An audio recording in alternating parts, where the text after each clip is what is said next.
So outside of the TV projects you've done, what's it like reprising your character once again, but this time on the big screen?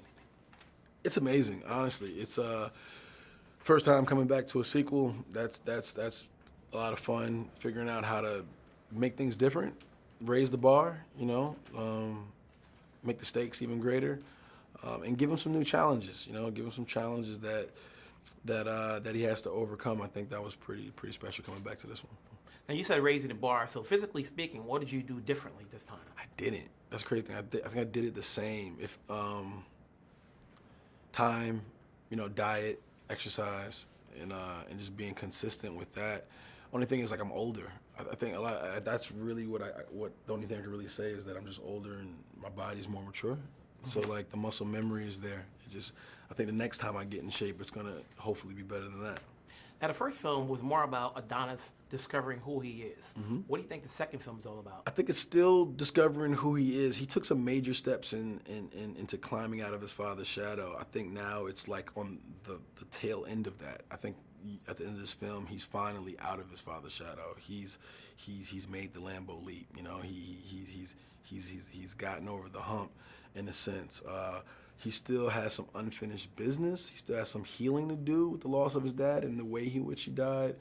And bringing back the Dragos, I think, challenges him in that those last few steps in order for him to really fully get over that.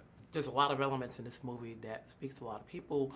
One of the things I saw out of this was the essence of Black love. We saw it in the first film, but it continues again in this one. Can you talk about working along with Tessa and then expressing that on screen because this year we're seeing a lot more express? Yeah, I mean, Tessa's great. She's an amazing actress. She's super smart. She keeps us honest and keeps us, aware of these strong, female characters full of agency in their own purpose and their own narrative. That's not just eye candy or there to support me or anything like that. Like, Tessa's great in that way. I feel like the love story between Bianca and Adonis is like, how do you take two professionals that wants their own version of success, and how do you compromise? How do you make a relationship work when between the two? And yeah, to show that connection, to show that relationship, I think was extremely important. And then I don't even know how to pronounce his name, but I'll just say Big Nasty.